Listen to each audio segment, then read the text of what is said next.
All right, welcome. So the ACCA SBL March-June examiners report for 2026 is out, and I've read all of it, so you don't have to.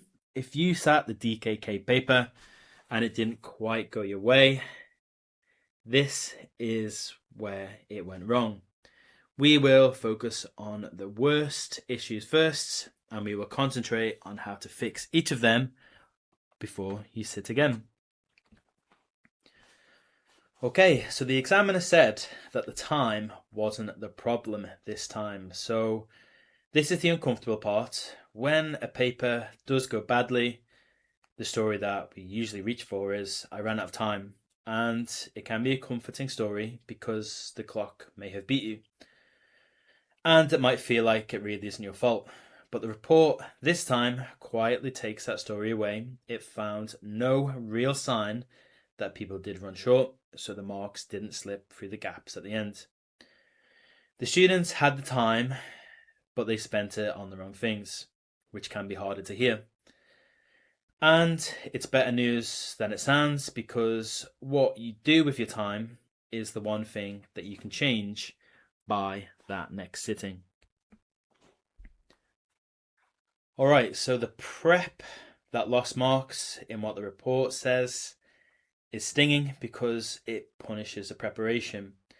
In the weeks before the exam, the pre-scene gets picked apart online, so every forum had its theory about what matters, what's coming up. So students might walk in primed, and when they get the chance to spot a chance to use what everyone was talking about, they take it, and it might feel like being ready, but it really isn't. Candidates dropped those pre-learned issues into answers where they simply didn't belong. And the examiner said that they got nothing back for them because the tasks are built from what's in front of you on the day, not from the noise beforehand. So the fix isn't more knowledge, it's the discipline to leave your best prepared point unused when the question really did not ask for it. The part that most people failed. Now, the single most failed part of the whole paper, and the reason is quietly alarming because it isn't about the ability, it's about where a topic sits in your notes, and this one lives near the very end of the syllabus.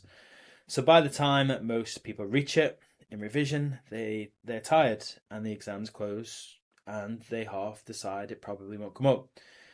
So they never really learn it. The exam doesn't know what order that you revised, and quite frankly, it doesn't care. It tests the last page as hard as the first. If there's a corner of the syllabus you've been quietly hopping or hoping to avoid, that's the one that you need to revise.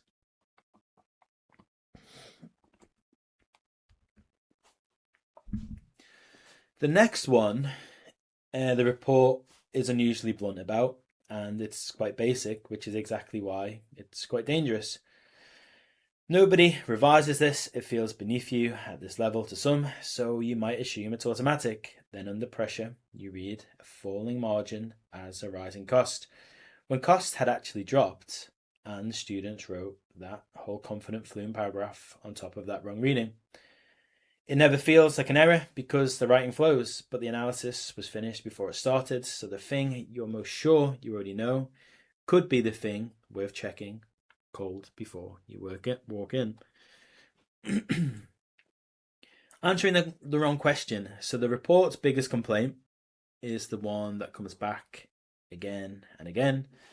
Students answered a different question from the one which was asked, and the trap is that it doesn't feel like going off track because you're writing about the right topic, the words might look right, you're just answering a slightly different question about it than the one that was set. The verb is small, you read it in a second, so you trust that you've got it. But that 1 second is where the paper is won or lost, because everything you write underneath is a mystery question which might sound fluent, and it's actually worth nothing. So the question asked how you'd lead the change, and a lot of answers went, is giving managers more autonomy and a bonus a good idea? Question mark. Which is a perfectly good question, it just isn't the one that was asked. Then the question isn't whether the change is a good idea, it's how you bring it in. So the answer that scored asked Which style gets you there? Do you bring the managers in and let them shape it so they own it? Or do you set it firmly with clear targets and drive it through? That is the object of the verb, the thing the question is actually asking about. Name it to yourself before you write a word, and half of these last marks will simply never go missing. Next one was stopping halfway. So the most common way to leave marks on the table, and it's invisible because the thing that you wrote is true, or it may be true. You may have spotted something real, you write it down, and the sentence feels finished because it is a complete thought, but a complete thought and a complete answer aren't the same thing. The mark isn't for noticing, it's for what the thing you notice means for the business. You stopped at the door of the second mark because the first sentence already felt like enough. The point wasn't wrong, you just believed that it was finished. So you may write, retail revenue per appointment hour fell, which is true, it was spotted, it's real, and then a full stop. That is one mark, and you've moved on. Now here's what the more clause does. Retail revenue per hour fell, which means the business still isn't turning salon visits into product sales. The one line, its own objective said to grow, and the 6.2% retail share, it's now missed again. Same observation, but now it means something. It's tied to what the company itself said mattered, and it's worth twice as much. That one clause, which means is a difference between one mark and two on point after point after point. And it's the cheapest upgrade in the whole exam. Restating isn't analysing. This is the one that feels safest, which is exactly why so many people do it. You may take the evidence straight from the case and put it into your answer. It feels responsible. You're using the source, you're grounded, the page is filling up. But copying a fact isn't using it. Lifting it is the easy 90%. The mark is in the last 10%, the part where you say what it means here for the business, and that's the part people skip because by then the sentence already looks like work. One thread, 4 links, and there's a bigger version of the very same mistake. The case hands you a dozen numbers and you work through them one at a time, saying something true about each. It might feel thorough, you're covering everything, but the analysis isn't in the numbers, it's in the lines between them. So training got cut, so staff felt less supported. So more of them left, so clients lost the stylist they came back for. So it's one story, 4 links. The person who tells that story is analysing. The person who reads the 4 out separately is just listing them. So state facts is a completely different mark with the same facts. Lifted versus made yours. So here it is in miniature. A lifted is the auditor has known the finance director for years. That's a fact. It's sitting there. Maybe. Or it's made yours, the auditor has known the finance director for years, which for their independence means they may soften their challenge on the very person whose numbers they're meant to test. One of those is a sentence off the page, the other is an answer. The whole difference is the clause that you add after the fact. Staying calm and measured, so last of the mistakes, and this one comes from good intentions. You may have spotted a risk and you want to show you've taken it seriously, so you reach for the strongest version of it. It could be fraud, collusion, sack the finance director. It feels decisive, like sharp judgment, but it reads as the opposite. Nothing in the case justified going that far. And a board reading it sees someone who panicked, not someone they'd trust with a real problem. Judgment isn't the biggest reaction available to you, it's the proportionate one. So name the risk calmly and recommend the measured step first. Measured reads as more senior than dramatic every single time. 3 things which will turn the paper. So step back, everything we've been through comes down to a short list. It's not 50 problems, but a handful, and the same handful every sitting. And here's the part that should give you some hope. Not one of them is a knowledge gap. You didn't run out of time, and you're not short of ability, but what cost you the marks was habit. How you read a question, how far you carry a point, how you handle a number, and a habit is the one thing you can generally change between now and the next paper. If you do nothing else before you reset, start with the short list that the report keeps pointing back to, because those few habits sit underneath almost every mistake we've covered.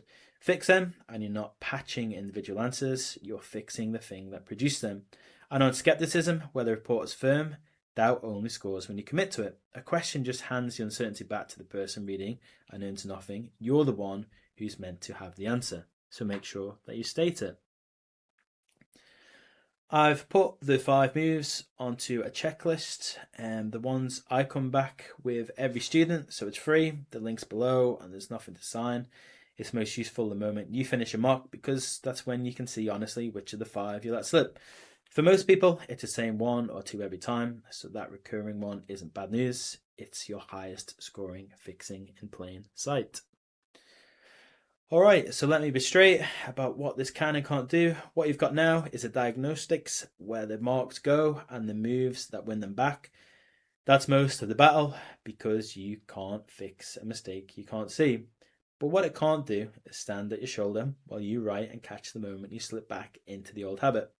So knowing the fix and doing under time pressure are 2 different things, and closing that gap is what real practice and real feedback on your own work is for. That's what the full method is built to do. So it takes every move we've covered and drills it case by case with the full worked answers, so the technique becomes automatic instead of something you try to remember when the room goes quiet. It's with people resitting who are done collecting more notes and want the way they answer to actually change. If that's you, we have a link below. Work through it at your own pace, and there's no clock on it.